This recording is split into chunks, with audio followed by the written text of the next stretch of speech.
장소로 들어갑니다. 세상의 신을 벗고서 주 보좌 앞에 엎드리리.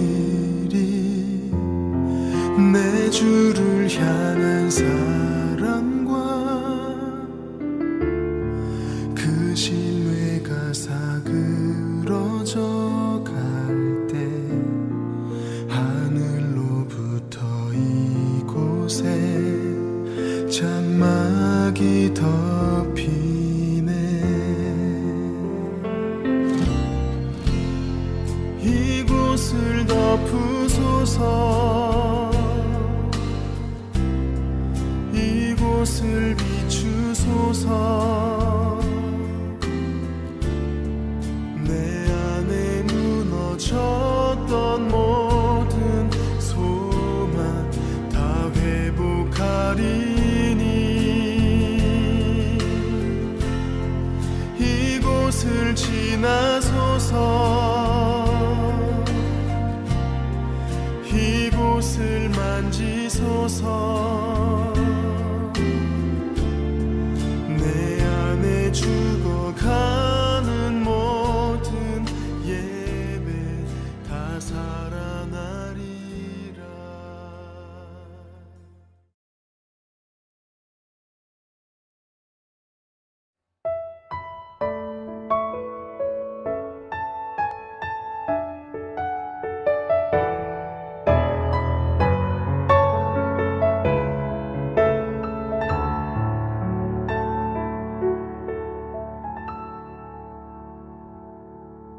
하나님의 부르심에는 후회하심이 없네. 내가 이 자리에 선 것도 주의 부르심이라. 하나님의 부르심에는 결코 실수가 없네. 나를 부르신 하나님의 신실하심을 믿네. 작은 나를 부르신 뜻을 나는 알 수 없지만 오직 감사와 순종으로 주의 길을 가리라. 때론 내가 연약해져도 주님 날 도우시니 주의 놀라운 그 계획을 나는 믿으며 살리. 날 부르신 뜻 내 생각보다 크고 날 향한 계획 나의 지혜로 증량 못하나. 가장 좋은 길로 가장 완전한 길로 오늘도 날 이끄심이네.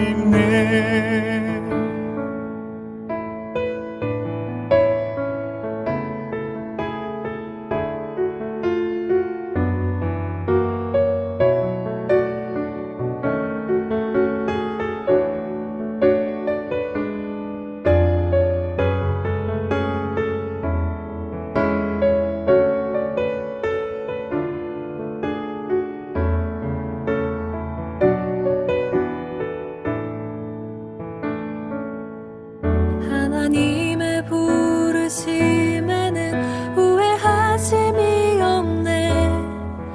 내가 이 자리에 선 것도 주의 부르심이라. 하나님의 부르심에는 결코 실수가 없네. 나를 부르신 하나님의 신실하심을 믿네. 작은 나를 부르신 뜻을 나는 알 수 없지만 오직 감사와 순종으로 주의 길을 가리라.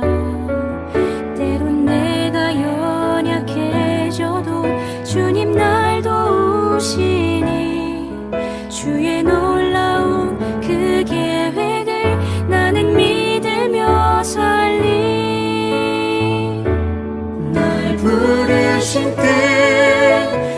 생각보다 크고 날 향한 계획 나의 지혜로 증량 못하나 가장 좋은 길로 가장 완전한 길로 오늘도 날 이끄심 있네.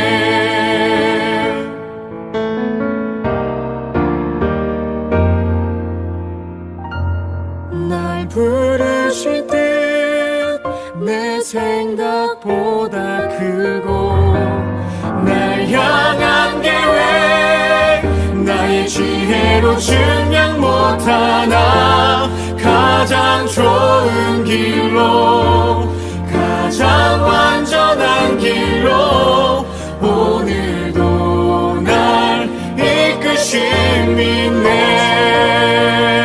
내 생각보다 크고 날 향한 계획 나의 지혜로 증량 못하나 가장 좋은 길로 가장 완전한 길로 오늘도 날 이끄심 있네.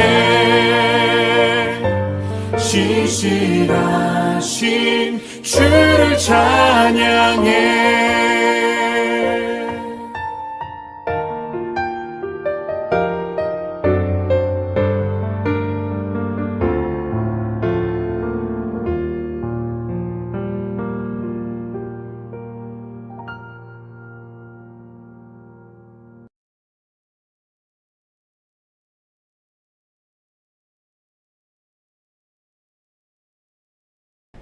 안녕하세요, 성도 여러분. 오늘 수요 기도에 오신 모든 분들을 주님 안에서 환영합니다.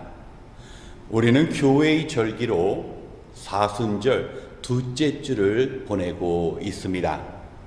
매일의 고되고 바쁜 일상이지만 경건한 마음으로 주님의 십자가에 담긴 하나님의 뜻을 헤아리고 결단하시는 성도님이 되시길 주님의 이름으로 축원합니다. 오늘은 주보 성경 공부의 에스겔서 24장 6절과 7절의 말씀을 함께 살펴보겠습니다. 구약 성경 에스겔서 24장 6절과 7절의 말씀을 봉독합니다. 그러므로 나 주 하나님이 말한다. 죄 없는 사람을 죽인 살인자의 성읍아, 속이 시뻘건 녹을 한 번도 씻지 않은 녹슨 가마솥아, 너에게 화가 미칠 것이다. 제비를 뽑을 것도 없이 그 안에 든 고기를 하나하나 다 꺼내어라. 죄 없는 사람을 죽인 피가 그 성읍 한가운데 그대로 남아있다. 피가 흙으로 덮이지도 못하였다. 그 피가 흙 위에 쏟아지지 않고 맨 바위 위에 쏟아졌기 때문이다. 아멘.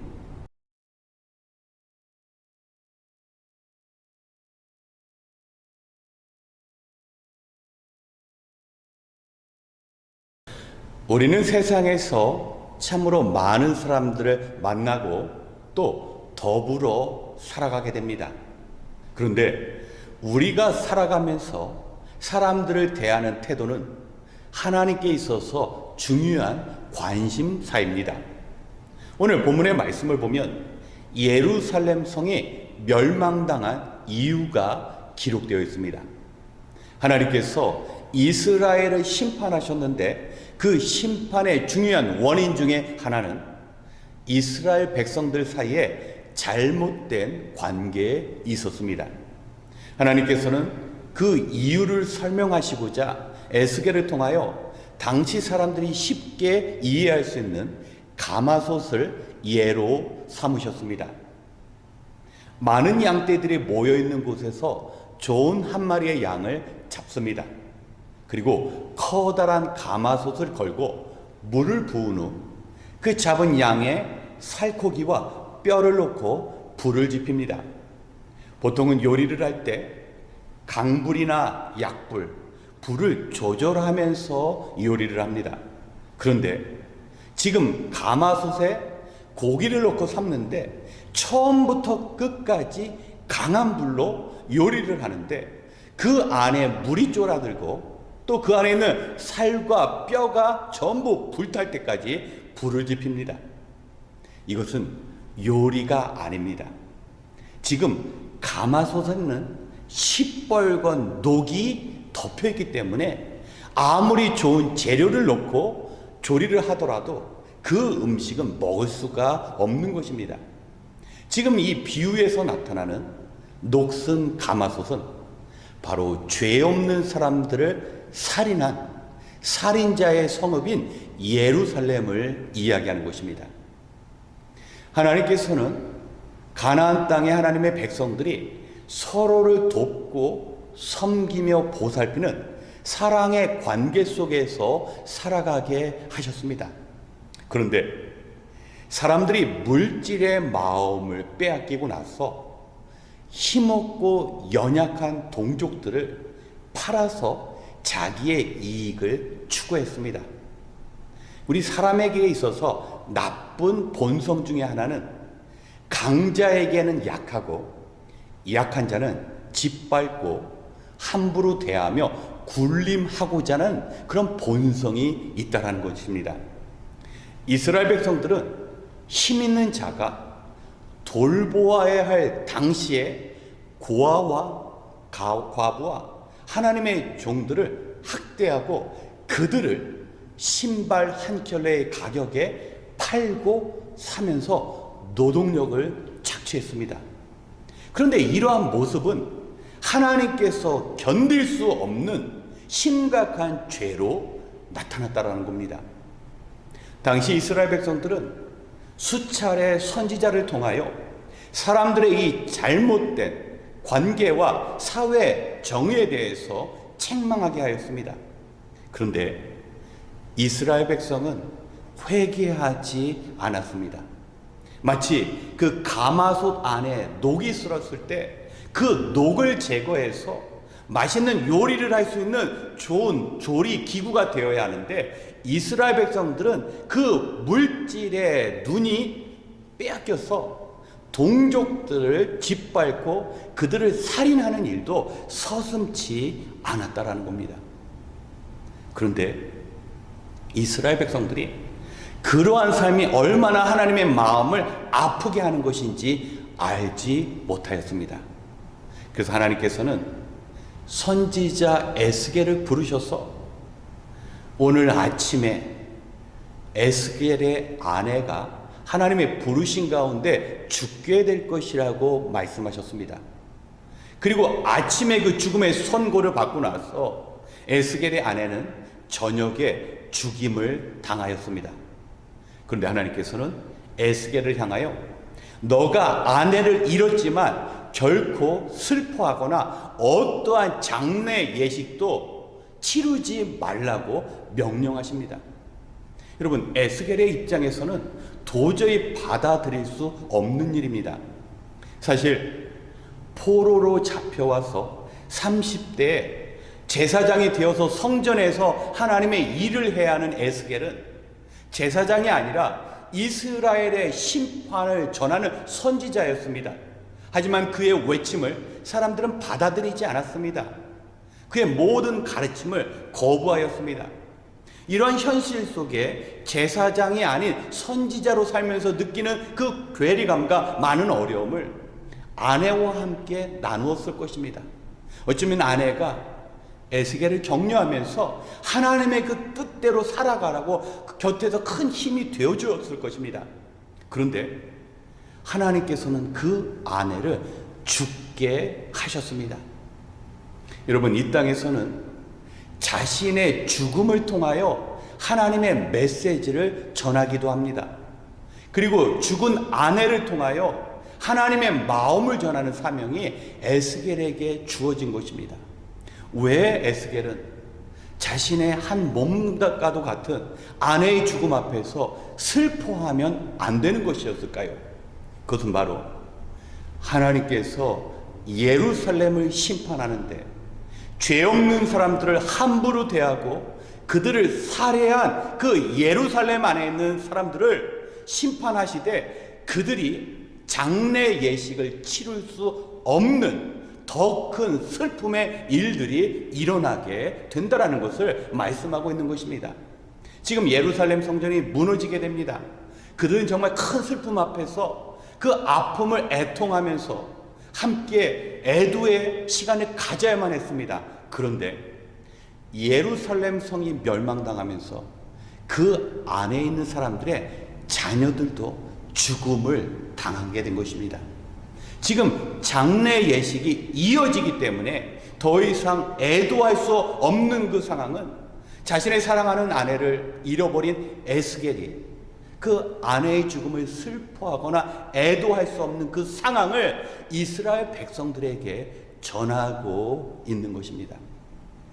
사랑하는 성도 여러분, 우리가 만나는 사람들은 우리가 그리스도 예수의 사랑을 가지고 서로 섬기며 존귀히 여겨야 할 대상들입니다. 하나님께서 섬기라고 보내주신 사람들을 우리가 함부로 대하거나 우리의 뜻에 따라서 그들의 마음을 상하게 한다면 그것은 우리 인생 가운데 하나님의 진노를 부르는 커다란 죄가 될 수 있다는 겁니다. 하나님께서는 이 사실을 강조하시기 위하여 에스겔에게 너가 나의 마음을 그대로 표현하되 마치 연극 배우가, 영화 배우가 대본을 보면서 자신의 삶이 아니지만 표정으로 연기하게끔 자신의 감정을 드러나게 한 것이 아니라 실질적으로 아내를 잃은 그 슬픔을 하나님의 마음을 담아 전하라고 에스겔에게 사명을 주신 것입니다.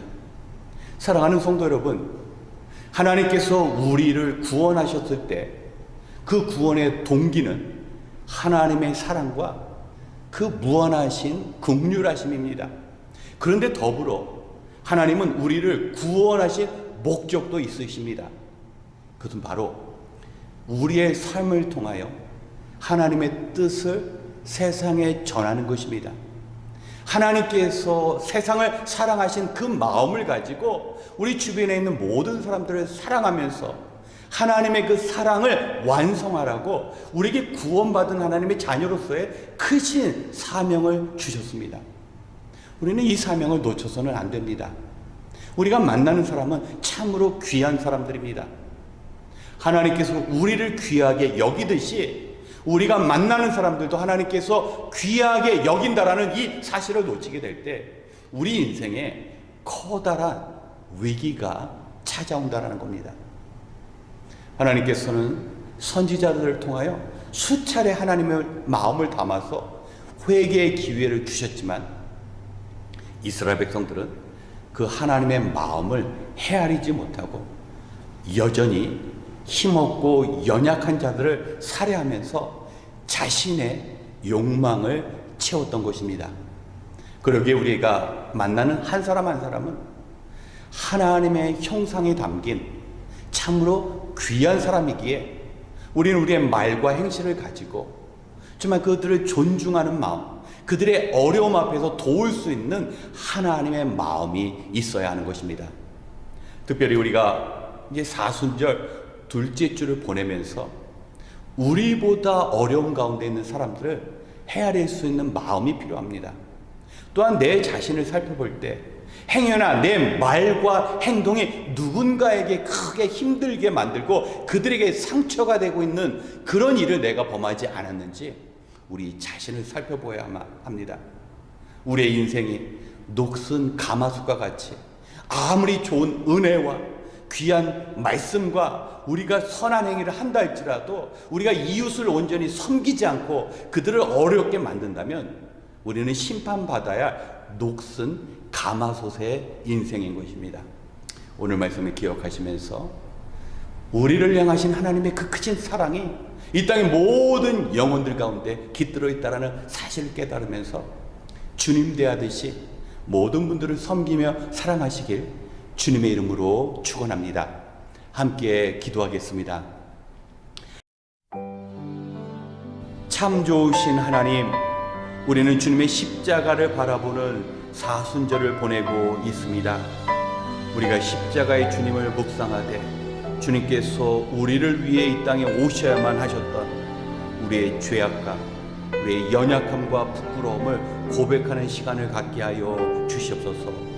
서로 사랑하지 못하고 자신의 이익을 위하여 살인을 범하였던 그 이스라엘의 죄악을 바라보며 하나님의 마음을 헤아리고 내 자신의 삶을 되돌아보는 회개의 시간을 갖게 하여 주시옵소서.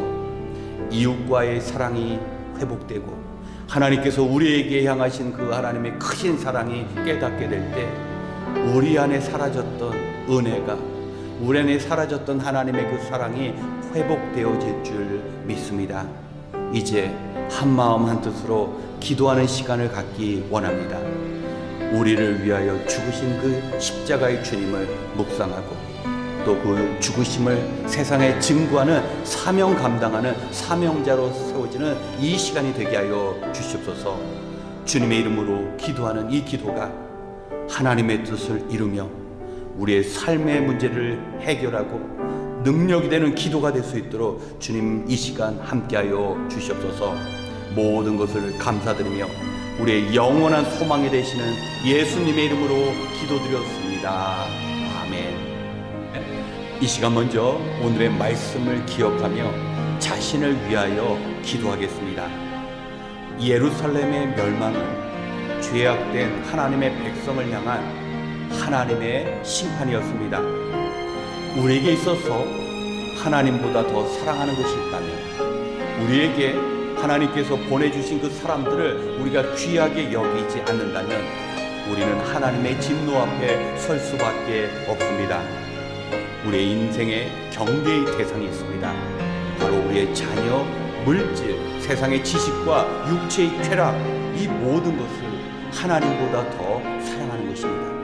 그리고 우리가 마땅히 사랑해야 할 주의 백성들을 우리가 함부로 말하고 행동하고 우리가 그들에게 상처를 주는 일이 있다면 우리는 커다란 죄를 짓는 것입니다. 살아계신 하나님께서는 우리의 생각과 우리의 모든 행동을 지켜보고 계십니다. 오늘 주신 하나님의 말씀이 우리의 마음속에 깊이 들어올 때 우리가 죄로부터 돌이키며 우리가 변화된 삶을 살아갈 수 있습니다. 그리고 우리가 아무리 바쁘다고 해도 말씀을 놓고 기도하지 못하는 그런 죄를 범해서는 안 됩니다. 우리가 말씀을 의지하고 기도할 때 우리가 사랑할 수 없는 사람들을 돌보며 사랑할 수 있는 능력이 나오는 것입니다. 이 시간 말씀 앞에 두렵고 겸손한 마음으로 자신을 바라보며 행여나 하나님께서 기뻐하시지 않는 그런 일을 행하지 않도록 우리 자신의 연약함을 하나님께 아뢰며 주의 말씀대로 살 수 있도록 주의 능력을 구하며 함께 기도하겠습니다.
두 번째, 성도의 온전한 삶을 위하여 기도하겠습니다.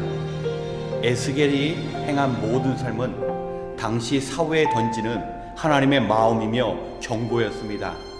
이해가 되지 않는 그의 행동은 살아계신 하나님의 그 마음을 담은 메시지가 되어서 사람들의 마음을 두드렸습니다. 우리 모든 크리스찬들은 에스겔과 같은 사명을 받은 사람들입니다. 하나님께서 우리를 구원하신 동기는 사랑과 긍휼이지만 구원의 목적은 우리를 통해 이 땅에 하나님의 나라를 온전히 세워가며 예수 그리스도의 복음을 증거하는 것입니다. 이 사명을 감당하기 위하여 우리가 먼저 악에서 떨어지고 죄로부터 구별된 거룩한 삶을 살아야 합니다. 우리가 아직 주님을 모르는 사람들에게 복음을 전할 때 그 영혼들이 더 이상 사탄의 노예가 되지 않고 하나님의 자녀로 살아가게 될 것입니다. 또한 우리가 자신의 문제만 빠져서 우리 곁에 어려운 가운데 있는 동역자들의 그 고통을 스쳐 지나가는 일이 있어서는 안 될 것입니다. 우리의 유익을 내려놓고 주님의 교회와 주의 백성들을 온전히 보살피며 하나님의 뜻을 이루어갈 때 하나님께서는 친히 우리의 가정과 우리의 일터를 지켜주실 것입니다. 우리는 세상의 모든 것이 하나님의 주권 아래에 있음을 잊지 말아야 합니다. 이 시간 에스겔과 같은 심령으로 하나님께서 우리에게 주신 모든 사명을 온전히 감당할 수 있도록 함께 기도하겠습니다.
마지막으로 북한을 위하여 기도하겠습니다. 언제부터인가 우리 신앙인들에게도 북한을 증오하고 그들의 고통을 외면하는 삶의 모습이 보이기 시작했습니다. 북한을 단지 우리의 적으로만 간주하고 그들을 우리가 품고 기도해야 하는 동족으로 받아들이지 않는 것입니다. 하지만 한반도의 복음을 북한을 통해 하나님께서는 전하셨고 또 하나님의 시선은 고통 가운데 신음하는 북녘 땅의 동포들을 향하고 계십니다. 하나님의 그 사랑의 마음으로 북한을 바라보며 지금도 순교의 정신으로 살아가는 지하교회 성도들을 위하여 우리가 기도해야 합니다. 하나님께서 허락하신 통일의 때가 되어 남과 북이 하나가 되어 주님께 예배하는 그 소망의 시간을 품고 살아야 합니다. 땅끝까지 복음을 증거하라는 명령 이전에 하나님께서는 먼저 사마리아와 같은 형제의 나라를 품고 그들에게 복음을 증거하라 말씀하셨습니다. 이 시간 하나님의 마음으로 하나된 남과 북이 될 수 있도록 기도한 후 이어 개인 기도 시간을 갖겠습니다. 기도하겠습니다.